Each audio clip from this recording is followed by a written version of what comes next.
우리 이사야 9장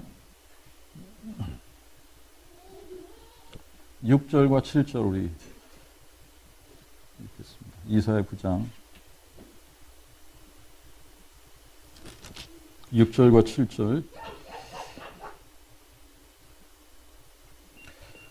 이는 한 아기가 우리에게 낳고 한 아들을 우리에게 주신 바 되었는데 그 어깨에는 정사를 메었고 그 이름을 기묘자라 모사라 전능하신 하나님이라 영존하시는 아버지라 평강의 왕이라 할 것임이라. 그 정사와 평강의 더함이 무궁하며 또 다윗의 보좌에 앉아서 그 나라를 굳게 세우고 지금부터 영원토록 공평과 정의로 그것을 보존하실 것이라. 만군의 여호와의 열심히 이를 이루시리라. 아멘. 우리 누가복음 1장 같이 보겠습니다. 누가복음 1장 31절부터 33절까지 읽겠습니다.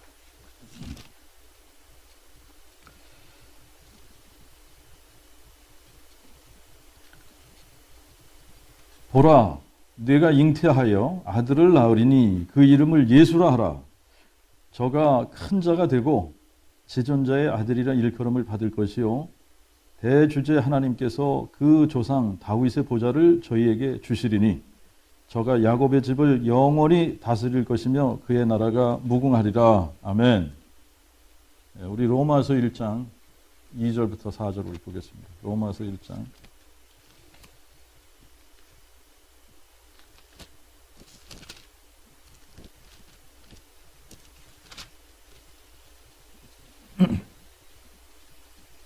1절부터 4절까지 읽죠. 1절부터 4절. 예수 그리스도의 종 바울은 사도로 부르심을 받아 하나님의 복음을 위하여 구별됨을 받았으니 이 복음은 하나님이 선지자들을 통하여 성경에 미리 약속하신 그의 아들에 관한 것으로 그가 육신으로는 다윗의 혈통에서 나셨으나 성결의 영으로 죽은 자들 가운데서 부활하시어 능력으로 하나님의 아들로 인정되셨으니 곧 예수 그리스도 우리 주님이시라. 아멘.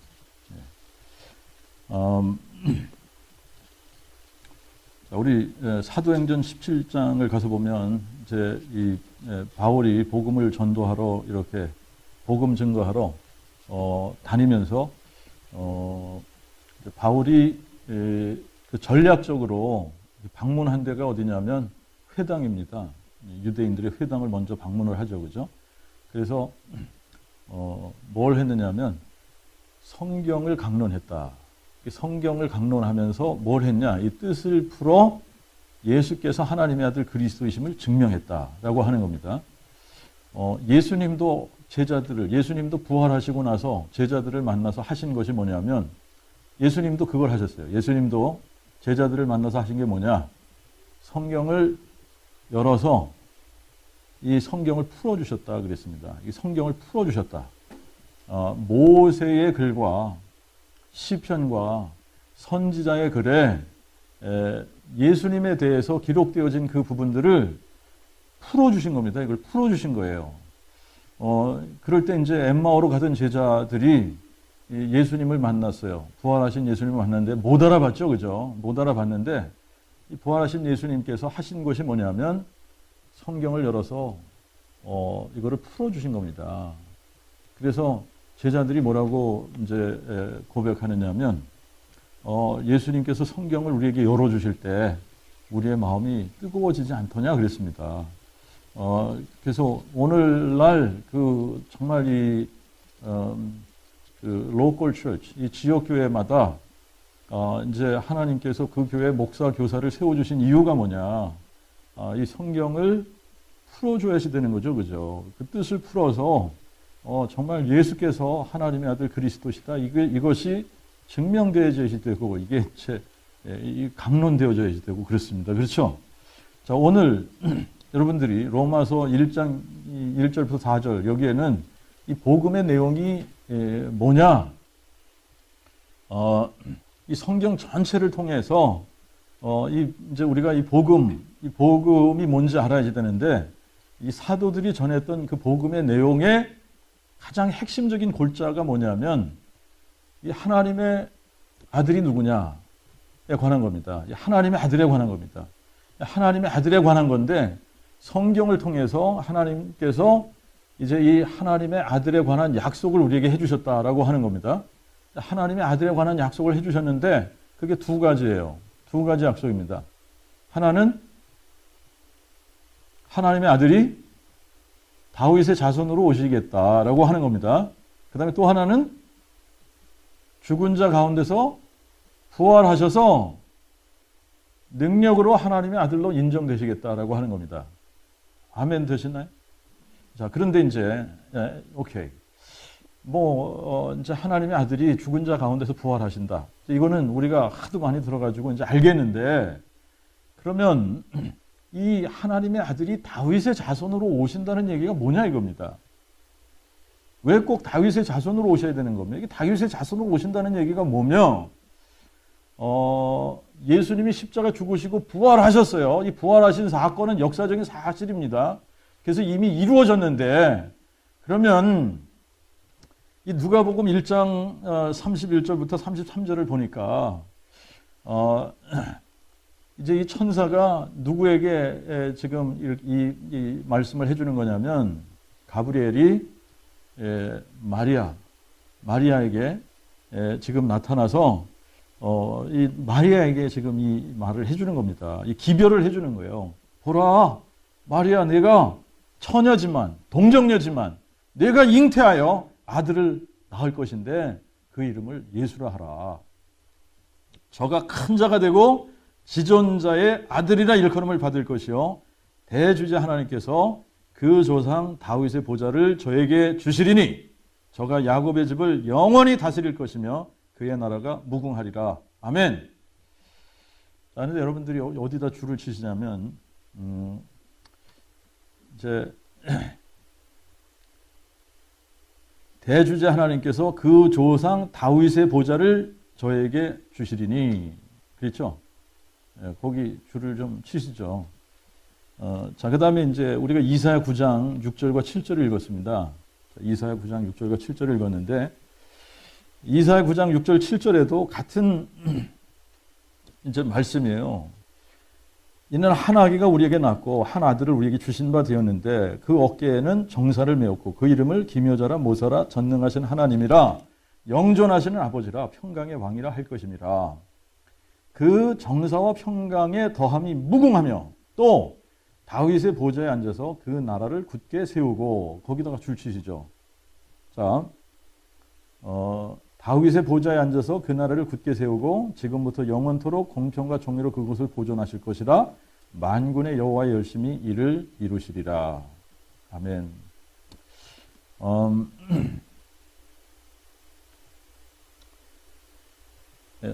여러분, 지금까지 이제 사람들이 죽었다가 다시 살아났다 이런 사람은 없습니다. 죽었다가 다시 산 사람이 없어요. 그러니까 이 죽었다가 다시 살아나신 이분이 누구냐? 한 분밖에 없지 않습니까? 예수님 한 분인데, 그러면 예수님이 하나님의 아들이다. 이게 이제 이게 믿어지면 되는 겁니다, 그죠? 근데 이분이 하나님의 아들이신데, 하나님의 아들이신 동시에 다윗의 아들로 오셨다. 다윗의 자손으로 오셨다 이겁니다. 이분이 하나님의 아들이신데 하나님의 아들이 다윗의 자손으로 오셨다라고 하는 겁니다. 다윗의 자손으로 오셨다. 이거를 뭘로 확증하셨냐? 부활로 확증하셨다는 거예요. 부활로. 이분이 하나님의 아들이신 동시에 다윗의 자손이라는 겁니다. 자, 이게 복음의 내용이라는 거예요. 복음의 내용. 이제 성경에 우리에게 이 구원의 조건을 딱 하나 두셨다. 예수님께서 죽은 자 가운데서 살아나신 것, 이거를 마음에 믿기만 하면 구원을 받게 된다. 예수님께서 죽은 자 가운데서 살아나신 이 부활 사건을 마음에 믿기만 하면 구원 받는데, 예수님이 죽은 자 가운데서 부활하신 것이 마음에 믿어지면, 그러면 예수님이 하나님의 아들이라는 것이 증명되는 동시에 이 하나님의 아들이신 예수 그리스도께서 다윗의 자손이다라고 하는 겁니다. 다윗의 자손이다.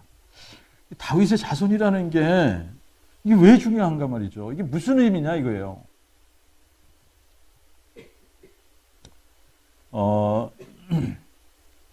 자, 그리고 이제 이 다윗의 자손이라는 게 이제 이게 풀려지면은 예수님이 부활하셔서 이게 예수님이 부활하셔야 되는 게 이게 머스트 사건입니다. 이게 예수님이 부활하셔야만 되게 되어져 있습니다. 응? 이게 다윗의 자손. 우리가 이사야 9장 6절, 7절과 누가복음 1장 30절, 33절을 읽었는데 여기 보면 이제 이게 내용이 두 가지가 같은 내용입니다. 그죠? 하나님의 약속. 이제 이사야 선지자를 통해서 하나님께서 하나님의 아들에 관해서 미리 약속하신 말씀이고 이게 그다음에 이제 가브리엘 천사를 통해서 마리아에게 보내서 직접 이제 예수님에 대해서 하신 말씀입니다. 자, 그 내용을 우리가 살펴보니까 내용이 이런 겁니다. 전능자 하나님, 기묘자고 모사고 전능하신 하나님이고 영존하신 아버지고 평강의 왕이신 이 전능자 하나님이 한 아기로 우리에게 오신다는 거죠. 그런데 한 아기로 오시는데 이사야 7장 14절을 보면은 처녀의 몸을 통해서 처녀가 잉태하여 아들을 낳는다라고 하는 겁니다. 처녀가 잉태해서 아들을 낳는데 이 처녀가 잉태해서 낳는 이 아들이 하나님의 아들이다. 이분이 임마누엘이다. 이분이 우리와 함께 하시는 하나님이시다. 그런데 이 하나님의 아들이 사람이 돼서 아기가 돼서 아들로 우리에게 오시게 되면 이분이 누구의 자손으로 오시냐면 다윗의 자손으로 오시는데 이 다윗의 자손으로 오셔서 이분이 다윗의 보좌에 앉으시겠다. 그러니까 여러분 이제 하나님의 아들이 다윗의 혈통으로 오신다는 얘기는 이게 왜 다윗의 혈통으로 오시는 겁니까? 이유가 있어야 될 거 아니에요. 그죠? 다윗의 혈통으로 오시는 이유는 분명해요. 다윗의 보좌에 앉으시기 위해서 오시는 겁니다. 아멘. 자, 하나님의 아들이 이 땅에 사람이 돼서 오시는데 다윗의 혈통으로 오신다는 겁니다. 다윗의 혈통으로 오시는 이유가 있어야 되는데 그 이유가 뭐냐면 다윗의 보좌에 앉으시기 위해서 오시는 거예요. 근데 이 다윗의 보좌에 앉으시면 어떻게 되냐? 그 나라를 굳게 세우고 지금부터 영원토록 공평과 정의로 그것을 보존하시며 야곱의 집을 영원토록 다스리시는 겁니다. 그리고 이것을 여호와의 열심히 이를 이루시리라 그랬습니다. 여호와의 열심히 이를 이루시리라. 그럼 제가 질문을 하나 던지겠습니다. 여러분, 질문을. 자, 하나님이 한 아기로 한 아기로 낳고 한 아들로 주신 바 되었다. 이게 문자적으로 이루어졌습니까? 안 이루어졌습니까? 문자적으로 이루어졌어요? 안 이루어졌어요? 문자적으로 성취됐죠. 문자 그대로 전능자 하나님이 사람으로 오셨죠. 아기가 돼서 오셨죠. 아들로 주신 바 됐죠. 자, 그러면 이 다윗의 자손으로 오신 이 하나님의 아들이 다윗의 보좌에 앉으시는 것도 문자적으로 이루어져야지 되는 거 맞습니까? 맞죠? 자, 그러면 이제 저의 질문이 이겁니다. 지금 하나님의 아들이, 지금 예수님이 다윗의 보좌에 앉으셨느냐라고 하는 겁니다.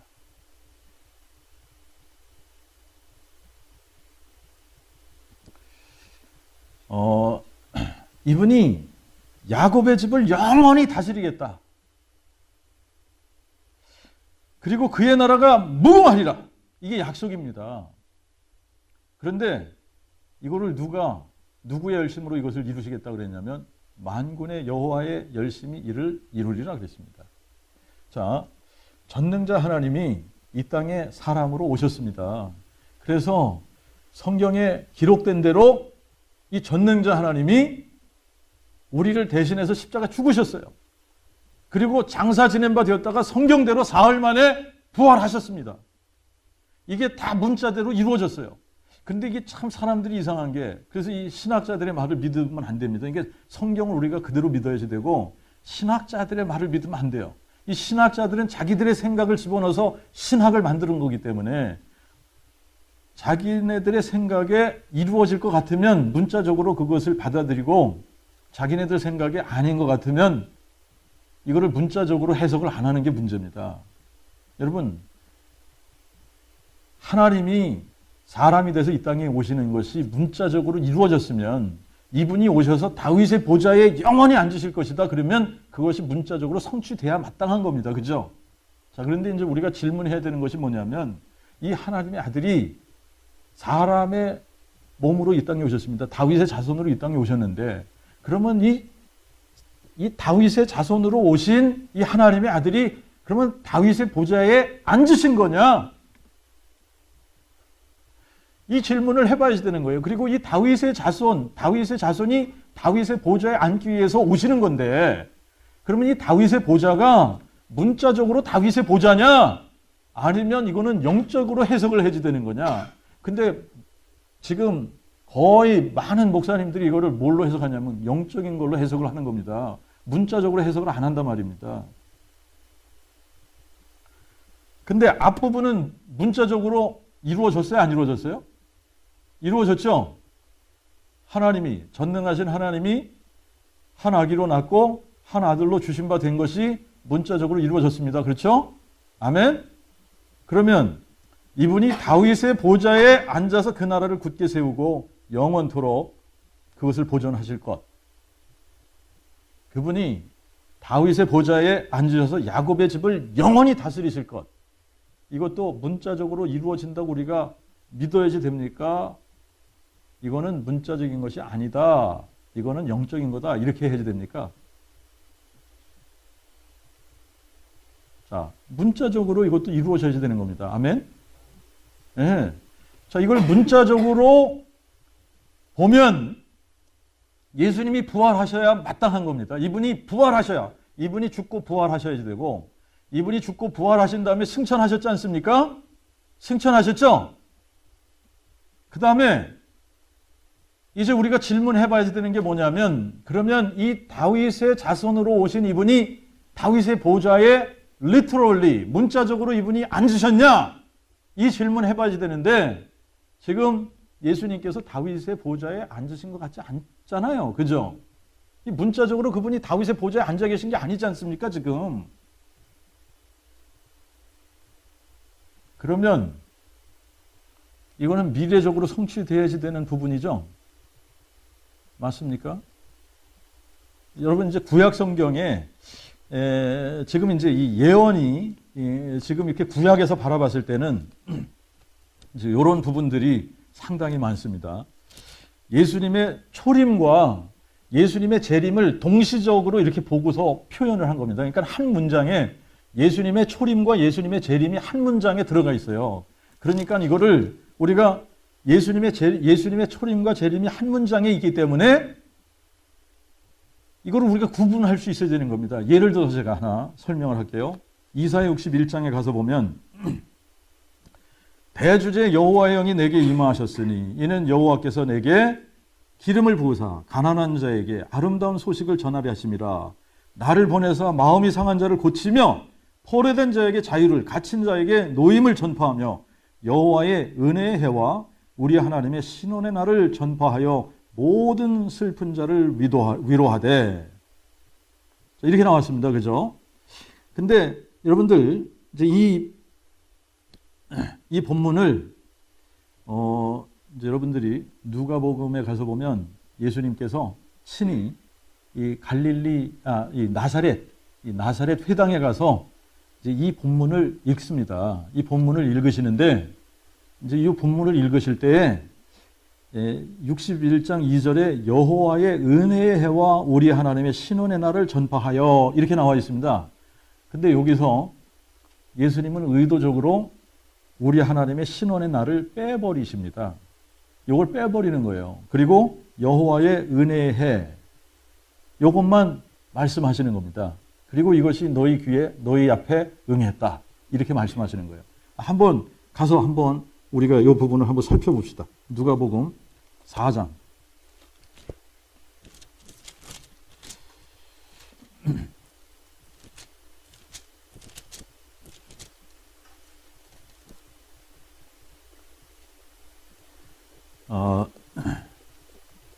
16절부터 읽겠습니다. 16절부터. 예수께서 그 자라나신 곳 나사렛에 오사 안식일에 자기 규례대로 회당에 들어가서 성경을 읽으려고 서심해 선지자 이사야 글을 드리거늘 책을 펴서 이렇게 기록된 것을 찾으시니 여호와의 영이 내게 임하셨으니 이는 가난한 자에게 복음을 전하게 하시려고 내게 기름을 부으시고 나를 보내서 마음이 상한 자를 치유하며 포로된 자에게 자유를 전파하고 눈먼 자를 다시 보게 하며 억눌린 자를 자유케 하고 여호와의 은혜의 해를 전파하게 하심이라.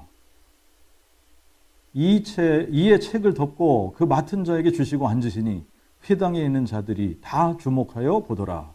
예수께서 비로소 저에게 이르시되 오늘날 이 글이 너희 귀에 응하였느니라. 여러분, 예수님께서 의도적으로 뭐를 빼놓으셨죠? 뭘 빼놓으셨어요? 이사야 61장에 우리 하나님의 신원의 날, 이거를 의도적으로 빼놓으신 거예요. 왜 그래요? 여호와의 은혜의 해, 그거는 예수님의 초림으로 나타난 거예요. 그것이 응한 겁니다. 그것이 성취된 겁니다. 그런데 우리 하나님의 신원의 날, 이거는 언제 이루어지는 거죠?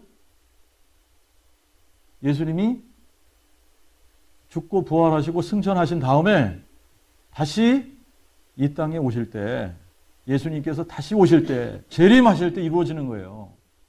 그런데 구약에서는 이거를 어떻게 했어요?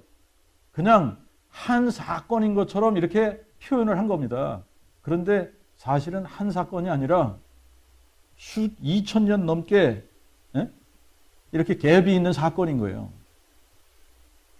자, 이 요엘의 이 지금 사도행전 2장에서 이제 베드로가 그 요엘 선지자의 말을 인용을 합니다만 이것도 마찬가지입니다.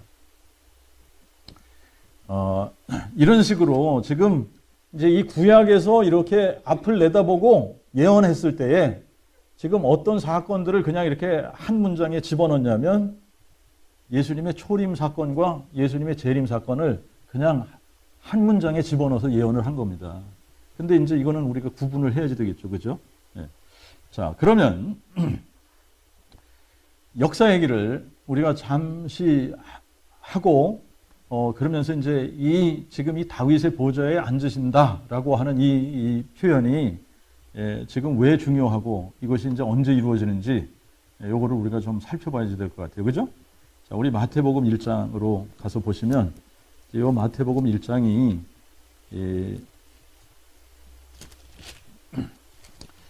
사람들은 이게 족보 이거 지루하고 지겹다 그러는데 이거 굉장히 중요한 족보입니다. 이거 이 족보가 굉장히 중요한 겁니다. 아브라함의 자손 다윗의 자손 예수 그리스도의 계보라 그러면서 이 아브라함이 이삭을 낳고 이삭은 야곱을 낳고 야곱은 유다와 그의 형제를 낳고 유다는 다말에게서 베레스와 세라를 낳고 베레스는 헤스론을 낳고 헤스론은 람을 낳고 람은 아비나답을 낳고 아비나답은 나손을 낳고 나손은 살몬을 낳고 살몬은 라합에게서 보아스를 낳고 보아스는 루색에서 오벳을 낳고 오벳은 이새를 낳고 이새는 다윗 왕을 낳으니라. 이제 다윗이 우리아의 아내 밧세바와 동침해서 여러 명의 아들을 낳는데 이 다윗 왕권을 그대로 물려받은 사람이 누구냐면 솔로몬입니다.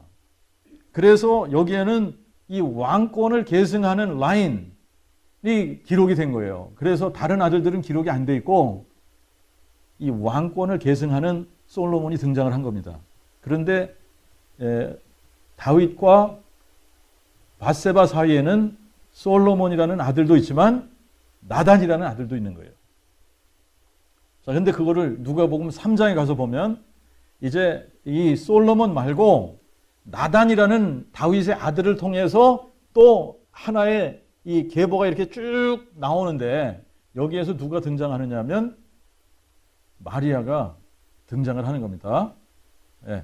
그런데 이제 그 부분도 굉장히 중요해요. 그런데 이제 요 왕권을 이어갈 요 라인이 지금 어떻게 가느냐면 다윗이 솔로몬을 낳고 솔로몬이 르호보암을 낳습니다. 르호보암이 아비야를 낳고 아비야는 아사를 낳고 아사는 여호사밧을 낳고 여호사밧은 요람을 낳고 요람은 우시야를 낳고 우시야는 요담을 낳고 요담은 아스를 낳고 아스는 히스기야를 낳고 히스기야는 므낫세를 낳고 므낫세는 아몬을 낳고 아몬은 요시야를 낳고 바벨론으로 잡혀갈 때에 요시야는 여고냐와 그의 형제들을 낳으니라. 이렇게 되어져 있습니다. 그런데 이 계보에 지금 우리가 역대상하를 읽고 열왕기상하를 읽으면 지금 요 계보와 다른 요 계보에 빠져 있는 사람들, 왕들의 이름이 있습니다. 이제 그게 아사가 여호사를 낳고 아사가 여호사밧을 낳고 여호사밧이 여호람을 낳았는데 여기서 여호람이 우시야를 낳았다 이렇게 나옵니다. 근데 여호람이 우시야를 낳은 것이 아니에요. 실질적으로는 요 사이에는 이 여호람이 이 문제가 뭐냐면 여호사밧 우리가 이제 성경을 읽으면서 좋은 왕으로 보여지는 이 여호사밧이 이제 이게 성경을 우리가 잘 자세하게 살피면서 읽으면은 여호사밧은 좋은 왕이 아닙니다.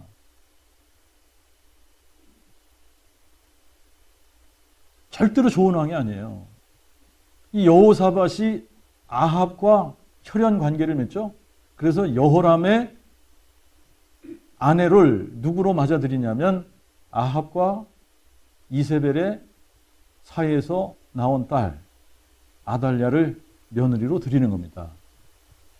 그런데 이제 여호람의 아내 아달랴가 이제 무슨 짓을 하느냐면 왕자들을 다 죽이는 일을 하는데 사실은 여호람이 아하시아를 낳고 아하시아가 요아스를 낳고 요아스가 아마샤를 낳고 그렇게 되는 겁니다. 자, 그런데 말이죠. 이제 이 아하시아가 죽고 나서 이 왕자들이 다 죽고 씨를 다 말려버리면 무슨 일이 안 이루어지느냐면 이 하나님께서 하나님의 아들을 다윗의 자손으로 보내주시겠다라고 약속한 이 약속이 이루어지지 않는 거예요.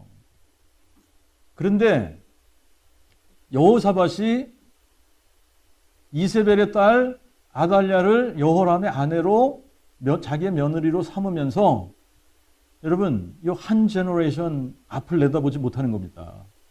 아하시아가 죽고 나서 예후가 아하시아를 죽이죠. 그런데 예후가 아하시아를 죽이고 나서 아달랴가 다윗의 왕권을 이어야지 되는 이 왕자들을 그냥 다 죽이는 겁니다. 다 죽이는 거예요. 다 죽이는데 여기서 기적적으로 요아스를 건져내는 겁니다.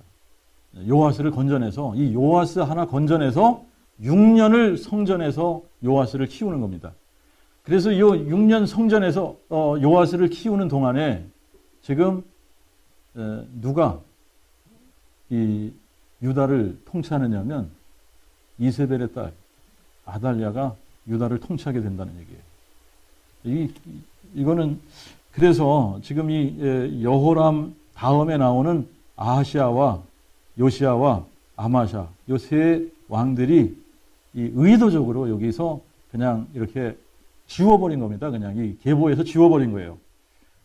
그리고 나서 이제 우시야로 가고 우시야가 요담을 낳고 요담이 아하스를 낳고 아하스는 히기야를 낳는데 히스기야가 므낫세를 낳고 이 므낫세는 유다 왕 중에 가장 악한 왕이 되어버립니다. 자, 이제 므낫세가 아몬을 낳고 아몬이 요시야를 낳았다 이렇게 나옵니다. 자, 요시야가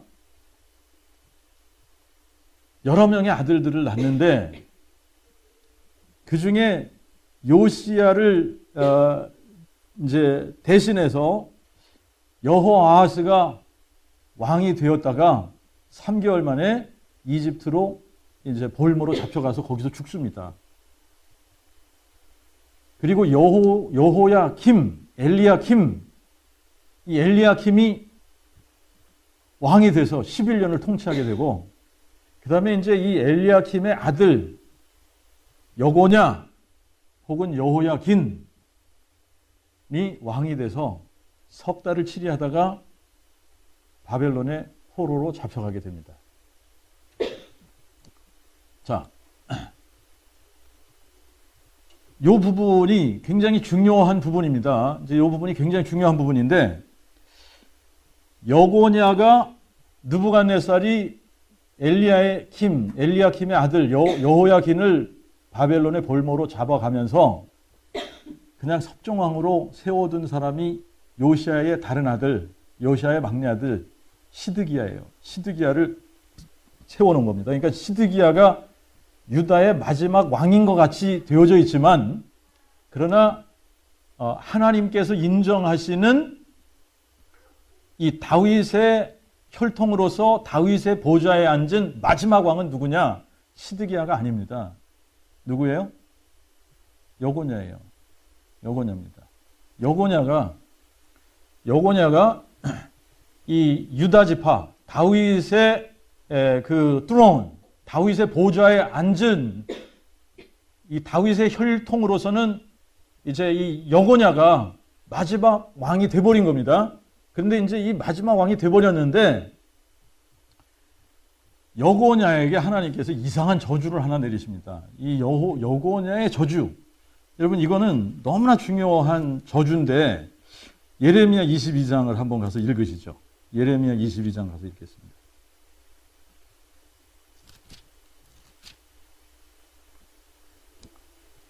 (24절부터) (30절까지) 읽겠습니다. 예레미야 22장 24절부터 30절까지 읽겠습니다. 나의 삶을 두고 맹세하노니 유다 왕 여호야김의 아들 고니야가 비록 내 오른손에 인장 반지라 할지라도 내가 빼어 나 여호와의 말이라 내 생명을 찾는 자의 손과 너의 두려워하는 자의 손 곧 바벨론 왕 느부갓네살의 손과 갈대아 있는 손에 주리라. 내가 너와 너를 낳은 어미를 너희가 나지 아니한 다른 지방에 쫓아내리니 너희가 거기서 죽고 너희 마음에 돌아오기를 사모하는 땅에 돌아오지 못하리라. 이 사람 고니야는 천대받는 부서진 우상인가? 좋지 않은 그릇이냐? 어찌하여 그와 그 자손이 쫓겨나서 알지 못하는 땅에 들어갔는고? 땅이여 땅이여 땅이여 나 여호와의 말을 들을지어다. 나 여호와가 이같이 말하노라. 너희는 이 사람이 자식이 없겠고 그 평생에 형통치 못할 자라 기록하라. 이는 그 자손 중 형통하여 다윗의 위에 앉아 유다를 다스릴 사람이 다시는 없을 것임이니라. 자, 어디에 여러분들이 이제 줄을 그시냐면 30절입니다. 30절에 여호와가 이같이 말하노라. 너희는 이 사람이 자식이 없겠고, 이 사람이 누구냐면 여고냐를 얘기하는 겁니다. 이 고냐. 근데 이 여고냐가 자식이 없는 게 아니에요. 자식이 있습니다. 자기 부인과 자식들이 다 바벨론의 포로로 끌려갔거든요. 그러니까 자식이 있는 거예요. 자식이 없겠고 그 평생에 형통치 못할 자라 기록하라. 이유는 뭐냐면 그 자손 중 여고냐의 직계 그 여고냐의 피를 받은 아들들 중에, 자손들 중에, 아들들, 손자들, 손자의 손자들 중에 형통해서 다윗의 보좌 위에 앉아 유다를 다스릴 사람이 다시는 없을 것이다. 이게 저주입니다. 그러니까 지금 이제 다윗의 그 보좌가, 다윗의 위, 다윗의 보좌가 솔로몬을 통해서 이렇게 쭉 내려가서 어디까지 갔어요?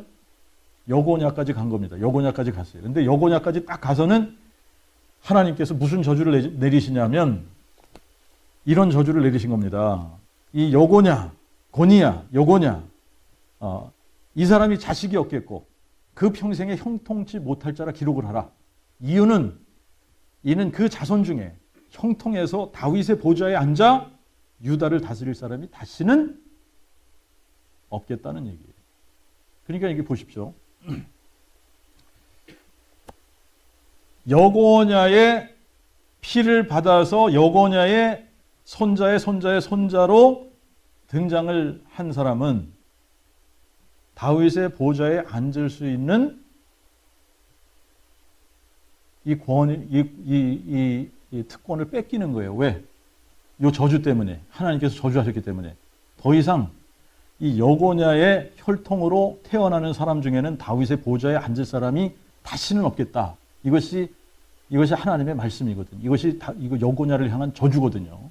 자, 그러니까 여고냐의 자손으로 등장을 하면 다윗의 보좌에 앉을 로열 라인이긴 하지만 다윗의 보좌에 앉을 수 있는 자격 조건을 뺏기는 거예요. 박탈당하는 겁니다. 이거 굉장히 중요합니다. 그런데 23장을 가서 보십시오. 23장 5절과 6절을 보십시오. 23장 5절과 6절을 보시면 하나님께서 또 뭘 예언하시느냐 하면 보라, 때가 이르리니, 때가 이르면 내가 다윗에게 한 의로운 가지를 일으킬 것이라. 나 여호와의 말이라. 그가 왕이 되어 형통하며 세상에서 공평과 정의를 행할 것이요 그의 날에 유다는 구원을 받겠고 이스라엘은 평안히 거할 것이며 그 이름은 여호와 우리의 의라 불리우리라. 누구를 지칭하는 거죠? 궁극적으로 다윗의 자손으로 오실 하나님의 아들, 하나님의 아들인 동시에 다윗의 자손으로 오셔서 다윗의 보좌에 앉으실 이 예수님을 지칭하는 겁니다. 그죠? 때가 이르면 하나님께서 다윗에게 한 의로운 가지를 일으키신다. 다윗의 자손 중에 한 사람을 일으켜서 어떻게 하신다는 거예요? 왕이 되게 하고 형통해서 세상에서 공평과 정의를 행할 것이요 그때 유다는 구원을 받겠고 이스라엘은 평안히 거할 것이며 그의 이름은 여호와 우리의 의라 불리우리라. 자, 여러분, 그런데 이제 우리가 마태복음으로 다시 돌아옵니다. 다시 돌아와서 이제 이 11절 이하를 보면 이렇게 나와요. 11절 이하를 보면 바벨론으로 잡혀간 후에 여고냐는 스알디엘을 낳고 스알디엘은 수룹바벨을 낳고 수룹바벨은 아비웃을 낳고 아비웃은 엘리야김을 낳고 엘리야김은 아소르를 낳고 아소르는 사독을 낳고 사독은 아킴을 낳고 아킴은 엘리웃을 낳고 엘리웃은 엘르아사를 낳고 엘르아사는 mat단을 낳고 mat단은 야곱을 낳고 야곱은 마리아의 남편 요셉을 낳았으니 마리아에게서 그리스도라 칭하는 예수가 나시니라. 이렇게 기록되어져 있습니다. 그죠? 자, 굉장히 중요한 표현이 뭐냐면 이제 이 여고냐의 라인에서 여고냐가 바벨론으로 끌려가면서 이제 여고냐 자손들 중에 다윗의 보좌에 앉은 사람이 하나도 없습니다. 그러면 이게 문자적으로 이루어진 거예요? 안 이루어진 거예요? 문자적으로 이루어진 겁니다. 문자적으로 예레미야 22장 30절에 이 여고냐의 자손으로서 다윗의 보좌에 앉아 유다를 다스릴 사람이 영원히 없을 거다 그랬는데 그게 진짜 이루어져서 여고냐가 마지막이에요. 여고냐가 마지막으로 다윗의 보좌에 앉았다가 3개월 만에 바벨론으로 끌려가고 여고냐의 자손으로 다윗의 보좌에 앉은 사람이 아무도 없습니다. 아무도 없어요.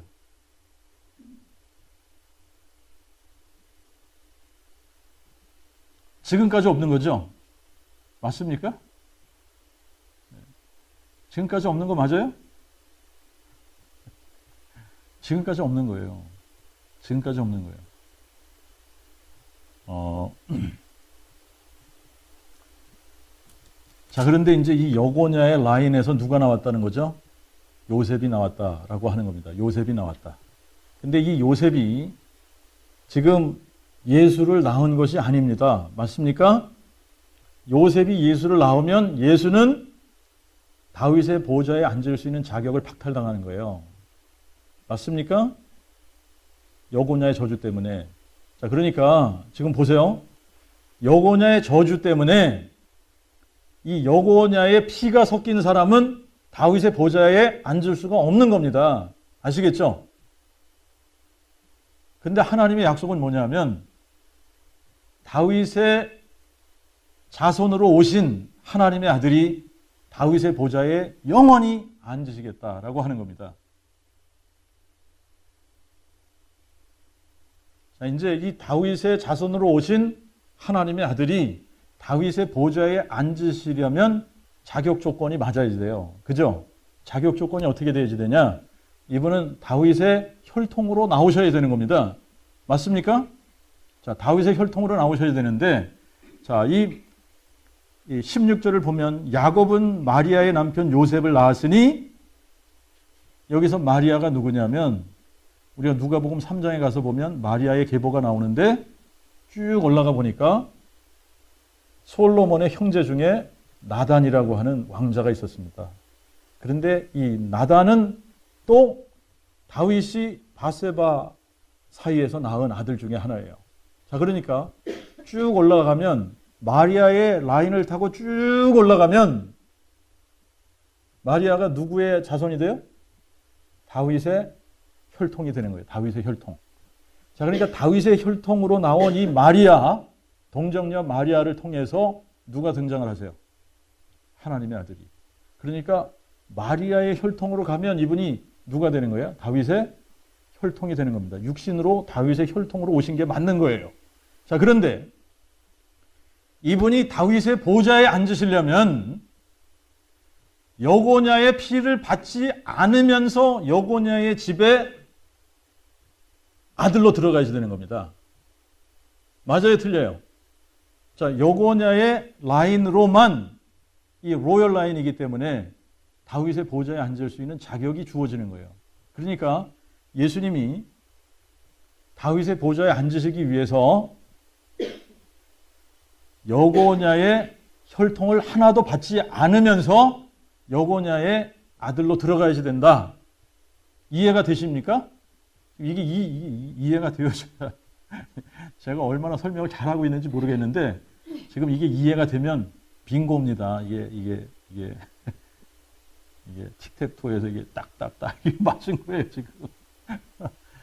아시겠죠? 자, 이제 뭐 표정이 어떻든 간에 아신다라고 생각을 하고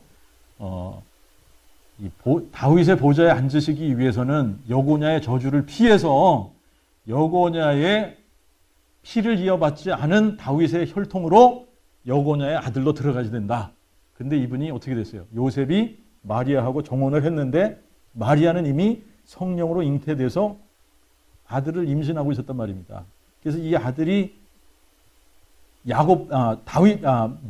요셉, 이렇게 지금 사람의 이름이 요셉하고는 전혀 관계가 없는 거예요. 그러면 여고냐의 피가 예수님에게는 하나도 흐르지 않는 겁니다. 그런데 여고냐의 라인으로 들어갔어요. 요셉의 아들로 들어간 겁니다.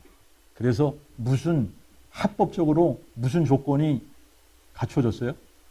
다윗의 보좌에 앉아서 유다의 왕이 될 수 있는 합법적인 조건이 이루어진 겁니다. 자, 이거는 굉장히 이제 놀라운 일이죠. 이게 놀라운 일입니다. 여러분들이 이거를 생각하면 생각할수록 이거는 엄청나게 놀라운 일입니다. 하나님께서 이것을 다 오케스트레이트해서 여고냐의 저주가 있음으로 말미암아 동정녀 탄생, 예수님께서 이 동정녀 마리아를 통해서 다윗의 혈통으로 이 땅에 오시고 요셉하고 정혼해서 여고냐의 라인으로 들어가서 뭐가 되셨어요? 지금 다윗의 보좌에 앉을 수 있는 합법적인 자격 조건을 딱 가지신 겁니다.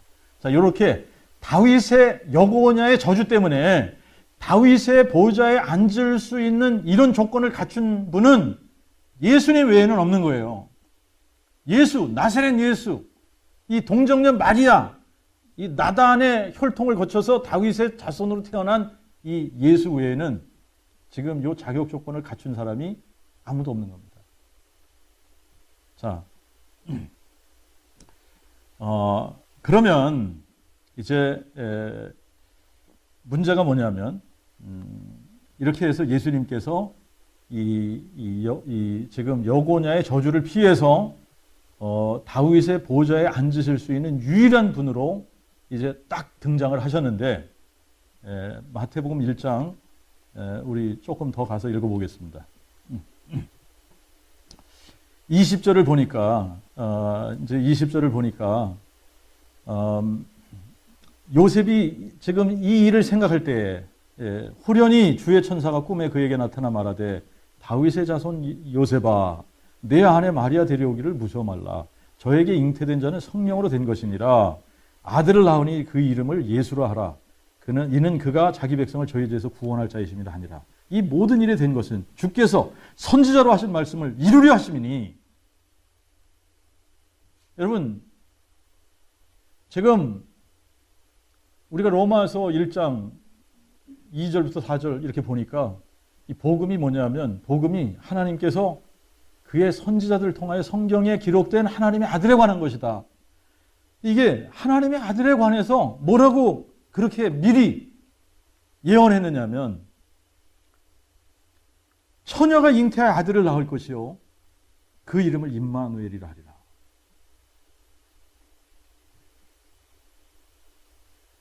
처녀가 잉태하여 아들을 낳는데 이분이 하나님의 아들이라는 얘기예요. 이분이 다윗의 보좌에 앉으실, 다윗의 자손으로 오실 하나님의 아들이라는 겁니다. 자, 그래서 2장에 가서 보면, 여러분 2장 2절에 이 동방에서부터 박사들이 와가지고 이렇게 질문합니다. 2장 2절을 보십시오. 유대인의 왕으로 나신 이가 어디 계시냐? 뭐라 그랬어요, 지금? 뭐라 그랬죠? 유대인의 왕이 되기 위해서 태어나는 사람은 있을지 몰라. 그죠? 그런데 지금 뭐라고 표현했어요? 유대인의 왕으로 나시니. 유대인의 왕으로 나시니. 유대인의 왕으로 나시니가 어디 계시냐?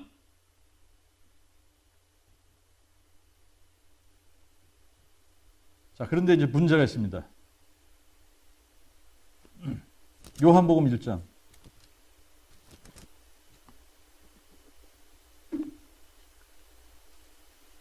10절과 11절을 보시죠.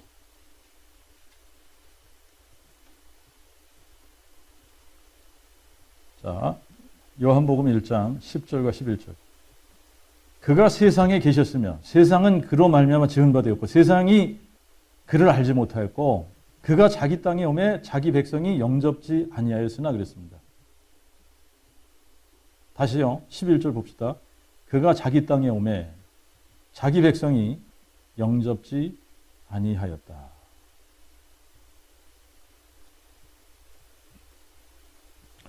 자, 예수님이 유대인의 왕으로 나시니 맞습니까? 예수님이 십자가에 죽으실 때에 여기 패를 하나 딱 써서 붙였는데 뭐라고 써서 붙였어요? 유대인의 왕.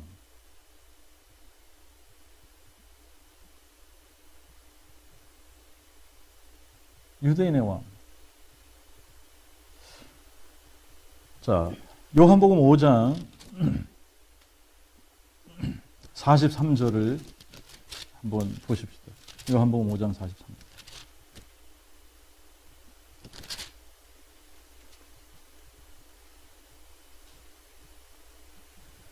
내가 내 아버지의 이름으로 왔음에 나는 너희가 영접지 아니하나 만일 다른 사람이 자기 이름으로 오면 그는 너희가 영접하리라. 예수님은 유대인의 왕입니다. 그죠? 유대인의 왕으로 나신이에요. 이분이 유대인의 왕입니다. 그런데 유대인들이 어떻게 했습니까? 영접하지 않았어요. 거부했습니다. 자기들의 왕으로 모시지 않았어요. 그러면 다윗의 보좌에 앉으셨습니까? 안 앉으셨습니까?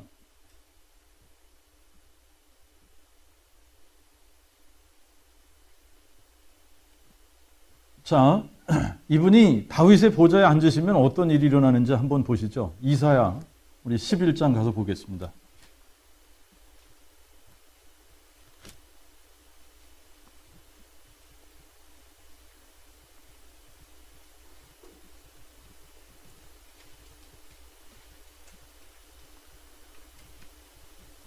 이새의 줄기에서 한 싹이 나며 그 뿌리에서 한 가지가 나서 결실할 것이요 여호와의 영 곧 지혜와 총명의 영이요 모략과 재능의 영이요 지식과 여호와를 경외하는 영이 그 위에 강림하시리니 그가 여호와를 경외함으로 즐거움을 삼을 것이며 그 눈에 보이는 대로 심판치 아니하며 귀에 들리는 대로 판단치 아니하며 공의로 가난한 자를 심판하며 정직으로 세상에 겸손한 자를 판단할 것이요 그 입에 막대기로 세상을 치며 입술의 기운으로 악인을 죽일 것이며 공의로 그 허리띠를 삼고 성실로 몸의 띠를 삼으리라.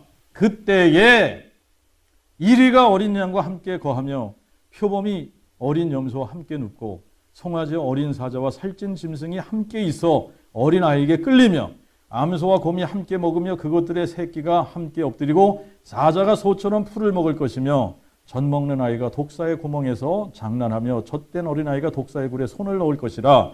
나의 거룩한 산 모든 곳에서 해됨도 없고 상함도 없을 것이니 이는 물이 바다를 덮음같이 여호와를 아는 지식이 세상에 충만할 것임이니라. 그날에 이새 뿌리가 있어서 만민의 기치로 설 것이라. 이방이 그에게로 돌아오리니 그 거한 곳이 영화로우리라. 여러분, 예수님이 다윗의 보좌에 앉으신 겁니까? 안 앉으신 겁니까? 아직 다윗의 보좌에 안 앉으신 거죠? 이런 일이 아직 안 일어났잖아요. 그죠? 예? 자, 그래서 여러분 이게 이제 확실해져야 됩니다. 이분은 다윗의 보좌에 앉기 위해서 오신 분이에요.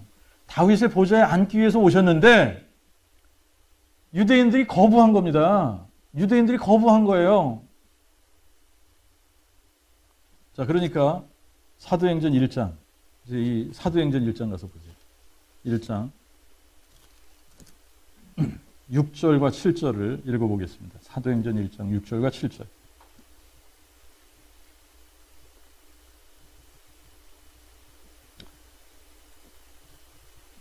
그러므로 저희가 함께 모였을 때에 예수께 묻기를 주여 이스라엘 왕국을 회복하심이 이때니까? 이 질문이 뭡니까 지금?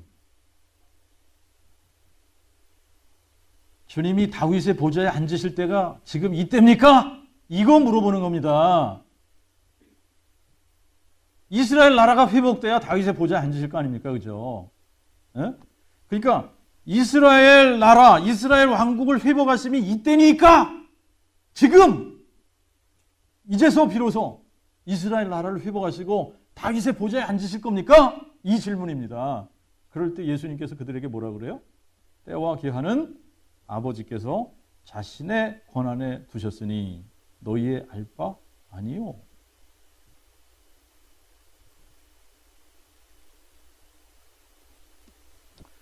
자, 여러분 분명하게 이 예수님이 하나님의 아들이십니다.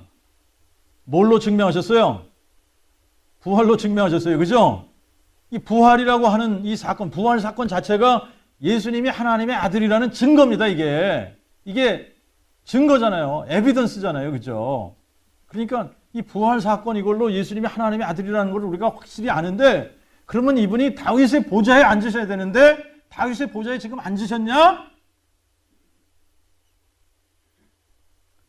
아직 문자적으로 다윗의 보좌에 앉지 않으신 겁니다. 이스라엘 나라가 회복되지 않은 겁니다. 지금 팔레스타인의 이스라엘이 회복된 것은 하나님께서 회복시키려고 하는 그 이스라엘 왕국이 아니에요.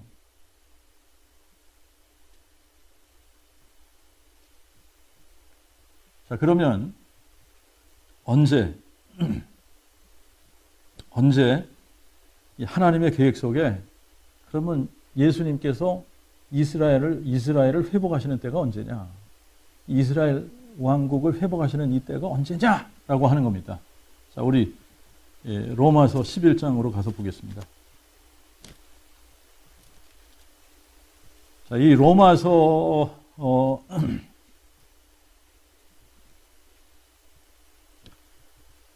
이게 정확하게 보려면은 이제 로마서 10장 18절부터 이렇게 쭉 읽어 나가야 이제 되지만 25절 11장 25절부터만 보겠습니다. 11장 25절부터.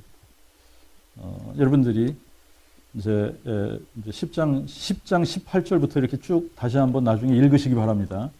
읽으시기 바래요. 근데 여기서는 11장 25절부터 읽어보겠습니다. 형제들아, 너희가 지혜에 있다고 스스로 자만치 않도록 이 비밀을 너희가 모르기를 원치 아니하노니 곧 이방인의 충만한 수가 들어오기까지 이스라엘의 일부가 완악하게 된 것이라.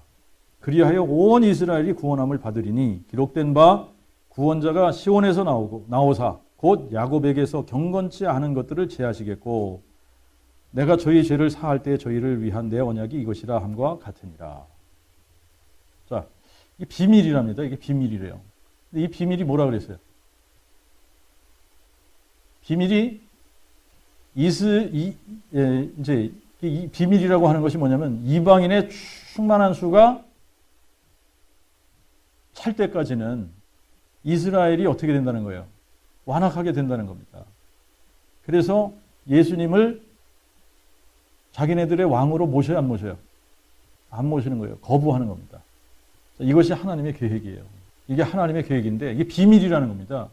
이 비밀인데 여러분 이사야를 부를 때에 여러분 이사야 선지자를 부를 때 선지자들을 부를 때 여러분 대부분 선지자들을 부르면서 선지자들에게 주는 사명이 뭡니까? 선지자들에게 주는 사명이 뭐냐면 하나님의 말씀을 외쳐서 회개하고 그 백성들로부터 하나님께 돌아오게 하는 것이 선지자들이 받은 사명입니다. 그래요, 안 그래요? 맞죠? 근데 이사야에게는 아주 특별한 사명이 주어졌어요. 이사야에게 주어진 사명을 우리가 이사야 6장에 가서 보면 이게 참 이런 사명도 있을까? 그런데 이게 6장이 이사야를 부르시는 이사야가 소명을 받는 그게 이제 이사야 6장입니다. 이사야 6장을 가서 보면은 8절부터 보겠습니다. 8절부터 보면 내가 또 대주제의 음성을 들은즉 이르시되 내가 누구를 보내며 누가 우리를 위하여 갈꼬? 그럴 때에 내가 대답하되 이사야가 대답한 겁니다. 제가 여기 있나이다. 저를 보내소서 하매 여호와께서 이르시되 가서 이것이 이사야가 받은 커미션입니다. 커미션이에요. 이것이 이사야가 받은 사명이에요. 보세요. 이 백성에게 말하기를 너희가 듣기는 들어도 깨닫지 못할 것이요 보기는 보아도 알지 못하리라 하여 이 백성의 마음으로 둔하게 하며 그 귀가 막히고 눈이 감기게 하라. 염려컨대 그들이 눈으로 보고 귀로 듣고 마음으로 깨달아서 다시 돌아서서 고침을 받을까 하노라. 그러니까 지금 이사야를 통해서 지금 이스라엘 백성들을 어떻게 하라는 겁니까? 봐도 메시아를 봐도 알아보지 못하게 메시아의 음성을 듣고 그분이 하는 말씀을 들어도 깨닫지 못하게 귀머거리가 되고 소경이 되게 만들라는 얘기입니다. 자, 그래서 유대인의 왕으로 하나님의 아들이 오셨는데 알아보지 못한 거예요. 알아보지 못한 거예요. 알아보지 못했기 때문에 어떻게 했습니까? 자기들의 왕을 십자가에 못 박아 죽인 겁니다. 그런데 이것이 하나님의 계획이었다라고 하는 거예요. 이것이 하나님의 계획. 이유가 뭐예요? 구원이 이방인을 향해서 하나님의 구원이 선포되어져야 되기 때문에.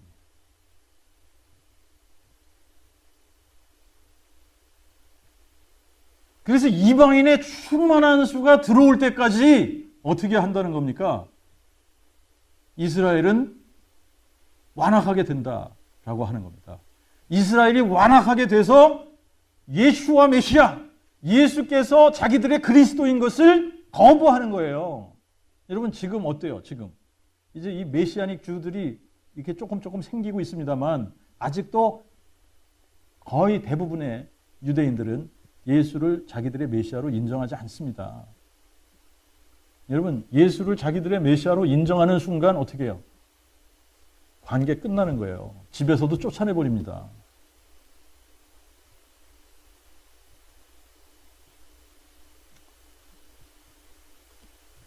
자, 그런데 이게 비밀이에요. 비밀이 뭐냐면 이방인의 충만한 수가 딱 채워지면 뭐라 그랬어요? 온 이스라엘이 구원함을 받는다.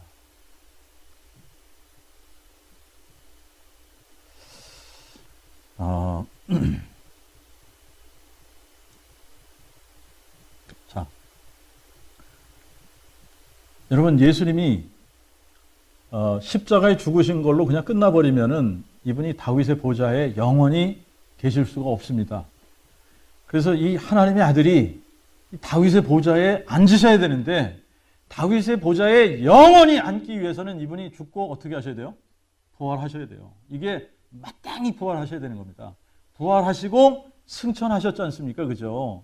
그런데 이제 이 다윗의 보좌 이거를 클레임하기 위해서 어떻게 해야 돼요? 이방인의 충만한 수가 채워지면 예수님께서 다시 이 땅에 오셔야 되는 겁니다. 아멘?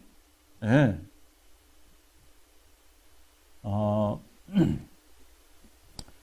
그런데 여러 가지 모양으로 지금 이 이방인의 충만한 수가 채워져 가고 있는 것 같다. 뭐 성경 번역으로 봐도 그렇고 미전도 종족 그걸로 봐도 그렇고 지금 거의 사람들이 얘기하는 게 11시 55분이다. 뭐 이런 얘기를 합니다. 그죠? 예.